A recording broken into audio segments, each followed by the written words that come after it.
Olá, eu sou Daniel Lima e você está no projeto Toda Prova Tem. E como nós combinamos, estamos aqui para o intensivo do concurso da UFG. A prova é dia 5 de março e se você está aqui e está vendo esse vídeo, é sinal de que você inscreveu seu e-mail e está recebendo esse material que muita gente não vai receber. Então seja muito bem-vindo, obrigado pela confiança e vamos fazer alguns combinados aqui. Para o trabalho da língua portuguesa, nós vamos corrigir provas de exercícios anteriores da banca da UFG. Tudo bem. Para fazer a correção dessas provas da melhor maneira, primeiro, no seu e-mail, você vai ter disponível um link para o download das provas que nós vamos corrigir aqui, certo? Então, é claro que eu não vou ler com você durante o vídeo todo o texto, todos os textos que vão estar nas provas. Às vezes vai ser o caso de você acompanhar o texto no arquivo em PDF que você vai receber, e às vezes é um texto curto que eu posso acompanhar aqui contigo. De qualquer maneira, também vai ter na descrição desse vídeo o texto que vai estar em análise neste vídeo. Ok? Qualquer dúvida é só você perguntar para a gente, tá bom? Pode enviar comentários, o e-mail, tá? Você fique à vontade. Como é que funciona a cabeça da banca organizadora do Centro de Seleção da UFG em provas de língua portuguesa? É importante você entender esse perfil para ir mais preparado para a prova e dar foco naquilo que realmente eles vão te cobrar, certo? A banca da UFG, nas provas de português, ela não se concentra tanto na parte de classes gramaticais, classificação de elementos, se isso é um pronome, se isso é uma conjunção. Não é tanto o foco deles. Também não é tanto o foco deles ficar falando se isso é sujeito, se isso é predicado, se nós temos um predicativo, se nós temos um agente da passiva. Nós falamos sobre isso nas semanas de preparação. Mas levar ao pé da letra que isso cai na prova é um pouco demais, não é muito a cara do Centro de Seleção da UFG. O que eles querem de você é a aplicação dos conceitos de língua portuguesa no dia a dia. Então as provas, elas são temáticas. Você vai ver, por exemplo, na primeira prova aqui de hoje, auxiliar administrativo de 2015, que há dois textos na prova, os dois textos falam sobre coisas parecidas. Então eles elegem um tema e falam sobre esse tema ao longo das suas questões. Tá legal? Então a abordagem do Centro de Seleção, mais do que a morfologia e a sintaxe, ela é baseada na semântica. Ela quer de você o sentido, a interpretação, a que se propõe quem escreveu aquele texto. Qual é a ideia transmitida, o que esse jogo de palavras quer dizer, é isso que eles vão buscar.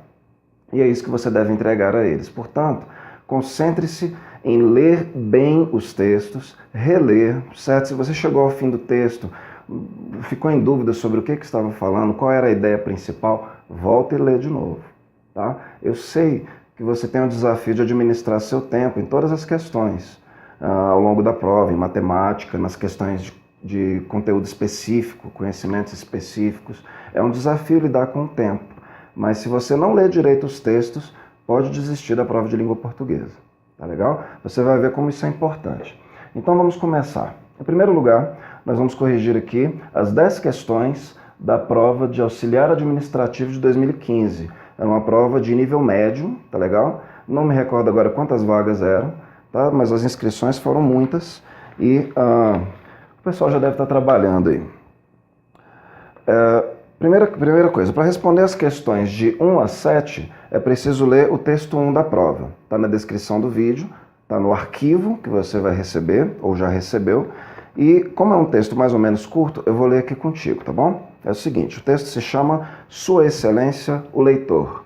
Os livros vivem fechados, capa contra capa, esmagados na estante, às vezes durante décadas. É preciso arrancá-los de lá e abri-los para ver o que tem dentro.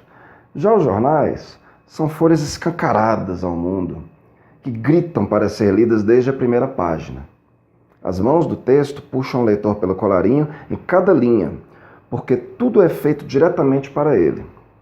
O jornal do dia sabe que tem vida curta e ofegante e depende desse arisco indócil que segura as páginas, amassando-as, dobrando-as, às vezes indiferente, passando adiante, largando no chão cadernos inteiros, às vezes recortando com a tesoura alguma coisa que o agrada ou o anúncio classificado. Súbito diz em voz alta, a ler uma notícia grave. Que absurdo! Como quem conversa. O jornal se retalha entre 2, 3, 4 leitores, cada um com um caderno já de olho no outro, enquanto bebem café. Na sala de espera, o jornal é cruelmente dilacerado. Ao contrário do escritor, que se esconde, o cronista vive numa agitada reunião social entre textos. Todos falam em voz alta, ao mesmo tempo, disputam ávidos o olhar do leitor, que logo vira a página e silenciamos no papel. Renascemos amanhã. É um texto de Cristóvão Tedza. Certo, questões de 1 a 7 baseadas nesse texto, tá bom? Se você quer ler de novo, pode pausar o vídeo, voltar à descrição, pode abrir o PDF, fique à vontade, faça no seu tempo. Essa é a vantagem de fazer essa aula via vídeo com a gente. Questão 1 diz o seguinte: no texto é estabelecida uma comparação entre livros e jornais. Uma das diferenças destacadas entre eles é de os jornais serem, letra A, periódicos abertos e atraentes, letra B, publicados em pequena escala, letra C, disponibilizados a baixo custo e letra D, ilustrados e coloridos. Uma das diferenças destacadas entre livros e jornais. Bom, o texto marca bem que o livro está lá na estante, esperando o tempo que for para ser lido. Se você quiser saber sobre o que ele fala, você vai ter que arrancá-lo de lá, abrir e olhar.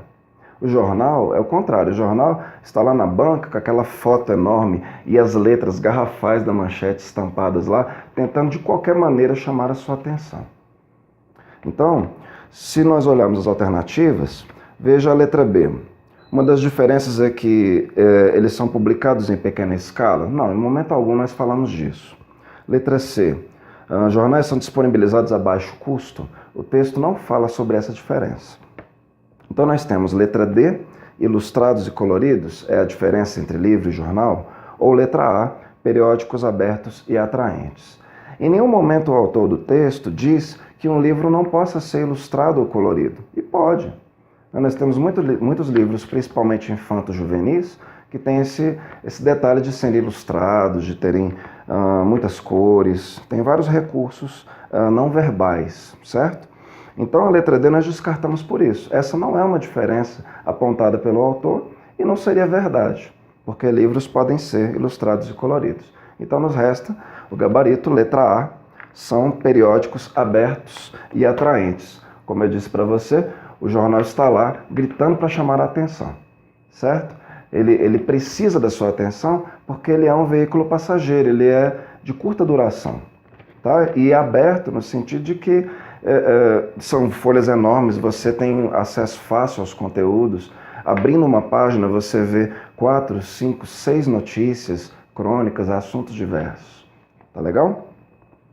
Questão 2. O trecho "O jornal do dia sabe que tem vida curta e ofegante", as linhas 7 e 8, é uma forma figurada de se referir ao fato de que os jornais impressos, letra A, estragam-se facilmente, letra B, são vendidos por pouco tempo, letra C, são encontrados em vários lugares, ou letra D, tornam-se desinteressantes rapidamente.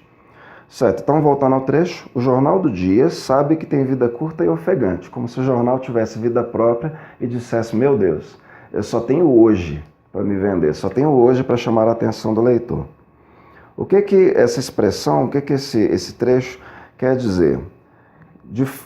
Refere-se a que fato? Refere-se ao fato de que eles estragam-se facilmente? Não, não é por isso que o jornal tem vida curta, porque um livro tem quase a mesma resistência que um jornal, só tem folhas mais grossas, uma capa mais dura, enfim. Letra B, são vendidos por pouco tempo?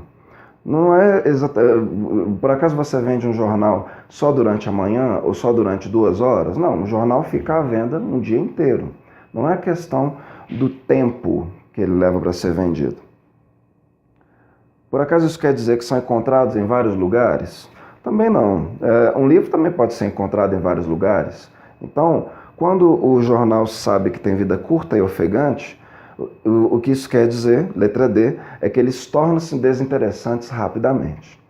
Pouca gente quer ler o jornal de ontem. Ele não tem muita coisa para agregar mais. Em geral, você já sabe o que aconteceu no dia de ontem. Muito menos no jornal da semana passada. Então, o jornal ele torna-se desinteressante com o prazo de um dia, em geral. Certo? Número 2, letra D. Claro, gente, que nós temos jornais que são quinzenais, jornais que são semanais, tem publicações de periodicidade diferente. Mas a grande maioria dos jornais, o veículo de comunicação jornal, para todos os efeitos, é diário. Tá legal? Vamos à questão 3. No trecho "E silenciamos no papel, renascemos amanhã", nas linhas 21 e 22, o autor passa a fazer uso da primeira pessoa do plural, diferentemente do uso da terceira pessoa que fazia anteriormente, porque ele estava dizendo: o jornal sabe disso, o jornal tenta aquilo, o livro é daquele jeito. Isso é a terceira pessoa. De repente ele passou a dizer: silenciamos no papel, renascemos amanhã. Essa mudança na pessoa verbal é feita para indicar que o narrador, letra A, participa do grupo de leitores. Letra B, é um dos escritores anônimos. Letra C, é incluso entre os cronistas. Ou letra D, representa um corpo editorial. Bom, vamos analisando questão por questão. E, gente, não estranhem se você ficar sempre em dúvida entre duas alternativas. Me parece que é o ponto alto da prova do Centro de Seleção. Quando eu faço as provas da UFG, da banca da UFG, eu sempre fico com essa impressão: poxa, mas parece que sempre sobram duas. Então você vai por eliminação, certo? E quando sobrarem as duas, analise palavra por palavra do que está sendo dito na alternativa e no enunciado. Tenha esse cuidado, porque às vezes a diferença entre estar certo e errado é uma palavrinha só. Tá legal? Então, voltando lá. A mudança da terceira para a primeira pessoa, ou seja, quando o narrador deixa de ser um observador e passa a ser parte do que ele está falando, ela indica que o narrador, letra A, participa do grupo de leitores? Não, porque não são os leitores que silenciam ou renascem no jornal. Certo? Então, descarte a letra A. Letra B, é um dos escritores anônimos o narrador? Bom, nós não estamos falando de escritores anônimos, o texto não menciona isso. Deixa aí. Letra C. O narrador é incluído entre os cronistas? Quem são os cronistas no jornal? São autores de crônicas, eles geralmente têm uma coluna fixa no jornal. Se não é todo dia, uma vez por semana. Então o cronista, ele escreve a sua crônica, ela figura lá no jornal e ela só vale para aquele dia. No dia seguinte, ele já não vai ter mais o interesse do leitor para aquela edição. Então o que acontece com o cronista? Ele silencia no papel quando o leitor vira a página. E ele renasce amanhã, na próxima crônica. Fez sentido? Letra D. O narrador representa um corpo editorial? Não. O que a letra D tentou mostrar para você? Às vezes todo jornal, ou quase todo jornal, tem um gênero que se chama editorial. É um texto que vem nas primeiras páginas do jornal apresentando o posicionamento do jornal diante de certo assunto. Então, como ele mostra o posicionamento do jornal, ele geralmente fala em nós. Nós, editores, escritores desse jornal, pensamos assim. Por isso que a letra D traz esse lembrete, esse raciocínio, representar um corpo editorial. Mas não é o caso do nosso texto, tá legal? Na questão C, na questão 3, o gabarito é letra C. O narrador, quando diz "nós silenciamos no papel", "nós renascemos amanhã", está se colocando como um dos cronistas do jornal. Questão 4. No trecho "depende desse arisco", nas linhas 8 e 9, arisco é um termo utilizado para caracterizar quem? Letra A, o leitor. Letra B, o jornal. Letra C, o narrador. Ou letra D, o anúncio. Eu recomendo a você que volte lá no texto. Vamos voltar juntos para ver direitinho onde é que está esse trecho. Vai lá na linha 7, onde começa de fato a frase que tem esse trecho. O jornal do dia sabe que tem vida curta e ofegante e depende desse arisco indócil que segura as páginas, amassando-as, dobrando-as. Quem é esse arisco? Esse arisco é o jornal, letra B, o jornal que se segura, que é indócil, que se amassa? Não. É o narrador do texto? Não, não é o narrador que está amassando, segurando o jornal. É um anúncio? Menos ainda, certo? Essa aí eu acho que você já descartou. Então ficamos com a letra A, é o leitor. É o leitor o tempo todo que o jornal está buscando, com aquela manchete enorme, com fotos tentando impressionar quem está passando em frente à banca, certo? Então é o leitor que segura o jornal, que amassa, que dobra, é dele que nós estamos falando. Por que o autor, o narrador do texto diz que ele é arisco? Porque às vezes ele não está interessado em ler o jornal e nós vamos ter que buscar a atenção dele em cada notícia e matéria do jornal. Arisco é aquele que você tem que ir com jeito, tem hora que quer, tem hora que não quer, certo? Então, número 4, gabarito é letra A, o leitor é o arisco que segura o jornal. Questão 5. No trecho, nas salas de espera, o jornal é cruelmente dilacerado. Nas linhas 17 e 18, o termo dilacerado pode ser substituído, sem mudança de sentido, pelo quê? Letra A, dobrado. Letra B, despedaçado. Letra C, amassado. Ou letra D, ignorado. Bom, dilacerado, primeiramente, vamos voltar lá no texto. Ele estava falando que o jornal ele é dividido em seus cadernos para 2, 3, 4 leitores simultâneos. Então ele tem partes separadas, ele é separado em partes e entregue a esses leitores. Logo depois ele diz, nas salas de espera, o jornal é dilacerado cruelmente. Se você for no sentido literal da palavra, quer dizer que ele é destroçado, rasgado, destruído, mutilado, certo? São alguns sinônimos que a gente pode encaixar. Então, o jornal é ignorado nas salas de espera? Não foi isso que o narrador disse. O jornal é amassado? Não, dilacerado é mais do que isso. Não só amassado, ele perde partes, ele é rasgado, certo? Ele é dobrado, letra A? Não, também dilacerado vai mais fundo do que isso. É a letra B, despedaçado, certo? O jornal, ele perde suas partes, ele fica o caderno de esportes numa cadeira, um magazine na outra, o caderno 2 lá no balcão, certo? Então ele é despedaçado. O gabarito da questão 5 é letra B. Questão 6. No trecho, como quem conversa, na linha 14, o como estabelece uma relação de quê? Vamos lá na linha 14. Súbito diz em voz alta o leitor, ao ler uma notícia grave. Que absurdo, como quem conversa. O como do como quem conversa quer dizer o quê? Letra A, conformidade. Letra B, uma relação de causa. Letra C, comparação. Ou letra D, explicação. Esse trecho é como se eu dissesse o seguinte.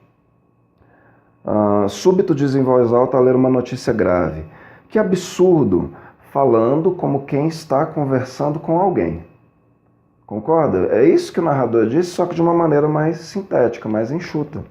Certo? Então ele está fazendo uma comparação do leitor do jornal que está lendo sozinho e falando sozinho com alguém que está conversando com outra pessoa sobre um fato e diz que absurdo. E a outra pessoa diz, é mesmo, verdade. Certo? Então, é uma relação de conformidade? Não. O como estabelece uma relação de causa? Também não. Estabelece uma relação de explicação? Não, ele não está explicando, não serve para explicar. Ele estabelece uma relação de comparação. Ele disse que absurdo, como alguém que está conversando. Certo? O gabarito da questão 6 é letra C. Tudo bem? Vamos para a questão 7. No trecho, que segura as páginas, amassando-as, dobrando-as, nas linhas 8 e 9, o uso do gerúndio indica o quê? Você está se lembrando do que é gerúndio? Gerúndio é aquela forma nominal de um verbo em que eu termino com o NDO. Eu estou fazendo. Fazendo está no gerúndio. Atacando. Descendo, subindo, corrigindo, lendo, são todos verbos na sua forma nominal do gerúndio, certo? É aquela ação que parece que está se passando exatamente agora. Eu estou fazendo isso, certo? Então, eu estou falando aqui dos verbos amassando e dobrando, que segura as páginas, amassando-as, dobrando-as. O que esse gerúndio quer indicar para o leitor do texto? Letra A, ações feitas simultaneamente. Letra B, duração das atividades. Letra C, características das páginas. Ou letra D, aspectos da ação de segurar. Vamos analisar novamente uma por uma. Eu quero dizer com esse gerúndio amassando, dobrando, que são ações feitas simultaneamente? Pode ser. Ao mesmo tempo que eu estou amassando, eu estou dobrando um papel. Certo? Duração das atividades? Não, o gerúndio ele faz justamente que as atividades sejam por tempo indeterminado. Elas estão acontecendo agora e não sei quando vão terminar. Então o gerúndio não serve para fazer essa marcação de duração do tempo. Características das páginas? Não, porque quando eu falo de características, eu falo principalmente de adjetivos. E aqui eu não estou falando amassadas ou dobradas, me referindo às páginas. Eu falo do verbo amassar e do verbo dobrar no gerúndio. E letra D, aspectos da ação de segurar. Não, nem sempre que eu seguro um papel, eu estou amassando ou dobrando ele. Certo? Não são aspectos inerentes a segurar. Portanto, nosso gabarito é letra A. Amassando e dobrando são ações feitas simultaneamente quando alguém está segurando um jornal. Certo? Virando a página. Nós temos aqui agora, das questões 8 a 10, um outro texto, o texto 2. Eu vou colocar ele aqui para você no vídeo, nós vamos acompanhar juntos, tá legal? Eu vou retirar ele no momento só de preencher o gabarito. O texto 2 é uma charge. O título é O Fim do Jornal de Papel. Então, tem dois interlocutores e um diz para o outro assim, segurando o que parece ser um tablet. Como vamos embrulhar peixe no futuro? E o outro responde, não haverá peixe no futuro, seu alienadinho. Então, os dois estão aparentemente segurando tablets. O título é O Fim do Jornal de Papel. Um fala sobre embrulhar peixe, porque em alguns lugares ainda se tem esse hábito de embrulhar peixe no jornal, para levar da venda para casa, né? E o outro fala, poxa, não haverá peixe no futuro, seu alienado. Ok, vamos ver a questão 8, então, o que ela diz. No texto 2, infere-se que as falas das personagens baseiam-se em... Meu amigo, o que é infere-se? Inferir é você deduzir, é você ver alguma coisa subentendido naquele conteúdo. Não está escrito lá, mas você consegue inferir, você consegue deduzir. Quais são as alternativas aqui? Infere-se que as falas das personagens baseiam-se em, letra A, dificuldades econômicas geradas pelos avanços tecnológicos. Letra B, medo de que os jornais parem de ser impressos. Letra C, problemas ambientais gerados pela poluição descontrolada. Ou letra D, previsões acerca das mudanças pelas quais o mundo passa. Essa questão, ela tem uma característica. As alternativas dela, as erradas, elas não cobrem totalmente o que se pede na pergunta. Então elas estão parcialmente corretas, mas elas não respondem totalmente a questão. Vai estar certa aquela que responder totalmente a questão. Então, nas falas das personagens, como vamos embrulhar peixe no futuro? Não haverá peixe no futuro, seu alienadinho. Nós estamos inferindo aqui, elas baseiam-se em dificuldades econômicas geradas pelos avanços tecnológicos. O foco não são dificuldades econômicas. Estamos falando de avanços tecnológicos, sim, mas não de dificuldade econômica. Letra B. As falas das personagens baseiam-se no medo de que os jornais parem de ser impressos. Bom, essa é a preocupação do primeiro interlocutor. Nossa, mas como é que a gente vai embrulhar peixe se não tiver mais jornal? Mas não é a preocupação do segundo. Letra C. Problemas ambientais gerados pela poluição descontrolada. Essa parece ser a preocupação do segundo interlocutor, que diz não vai nem ter peixe no futuro. Mas não a preocupação do primeiro, que quer saber como é que ele vai embrulhar o peixe. Então, olha a letra D. As falas deles baseiam-se em previsões acerca das mudanças pelas quais o mundo passa. De que previsões nós estamos falando? Há muito tempo se fala no fim do papel, desde que começou essa forte era digital que a gente vivencia. Né? Então, uma das pautas que se fala como previsão do futuro é que o papel vai acabar. Logo, o jornal também. E a outra previsão do futuro é que nós teremos problemas decorrentes do derretimento das calotas polares, das mudanças drásticas nos ecossistemas. Nós teremos dificuldade de suprimento da grande população por conta da diminuição da fauna, da flora, certo? Então, são duas previsões, o fim do papel e problemas ecológicos, certo? Que baseados naquilo que nós estamos vivendo hoje, ok? Esse é o gabarito da questão, letra D. Número 9. O trecho Seu Alienadinho é uma forma de chamar e caracterizar a primeira personagem apresentada. Ou seja, o segundo falou para o primeiro, seu alienadinho.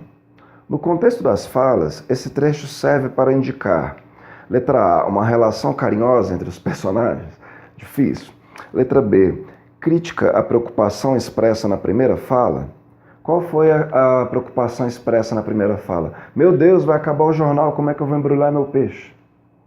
Letra C, concordância com a ideia expressa na primeira fala. O segundo está concordando com o primeiro?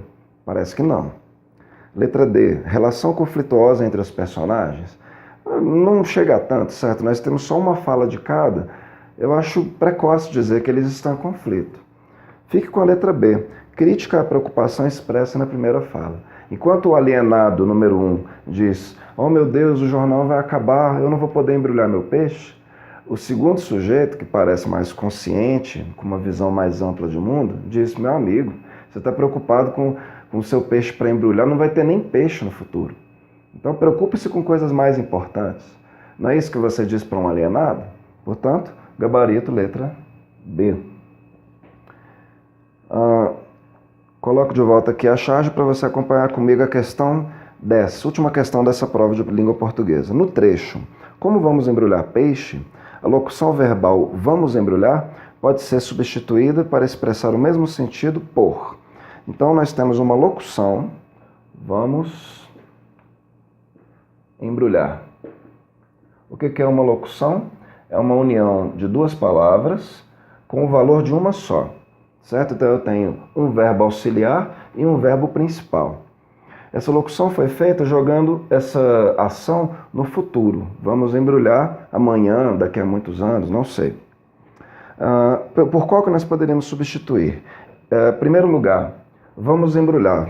Em que pessoa esse verbo está conjugado? Esse verbo está conjugado na primeira pessoa do plural. Nós vamos embrulhar. Portanto, você já descarta a letra B, embrulharão. Quem embrulharão? Eles embrulharão. É terceira pessoa, certo?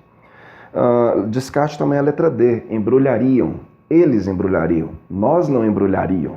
Concorda? Portanto, nos sobram duas alternativas, letra A e letra C. Nós, ao invés de vamos embrulhar, nós embrulharíamos. Você percebe aí que tem uma diferença com relação à intenção. Uma coisa é eu dizer que nós vamos embrulhar. Eu estou determinando que isso vai acontecer no futuro. E outra coisa é eu dizer que nós embrulharíamos, se não fosse a falta do jornal, por exemplo. Então, quando eu digo embrulharíamos, eu estou falando de futuro do pretérito, que é um fato um pouco incerto, depende de alguma condição, ok? Então, a melhor opção aqui seria embrulharemos. Porque aí eu preservo o sentido original da locução, certo? Eu só estou transformando uma locução em um verbo, mas eu quero manter o mesmo sentido. Nós embrulharemos, fatalmente embrulharemos, sei lá, peixe no jornal enquanto tiver jornal, ok? Então, nosso gabarito aqui, letra C. Essa, gente, é a prova de auxiliar administrativo feita em 2015, ok? Nível médio, e esse tipo de questão que você vai encontrar. Concorda comigo que tem muita interpretação? Tem bastante. Concorda que nós não ficamos aqui classificando se era uma locução pronominal? Não, nós nos concentramos em entender o que é que o autor pretendia com aquele texto, certo? No próximo vídeo, para você, para o seu intensivo, nós vamos corrigir outra prova, tá legal? E aí nós vamos ver de novo esse mesmo perfil da banca acontecendo.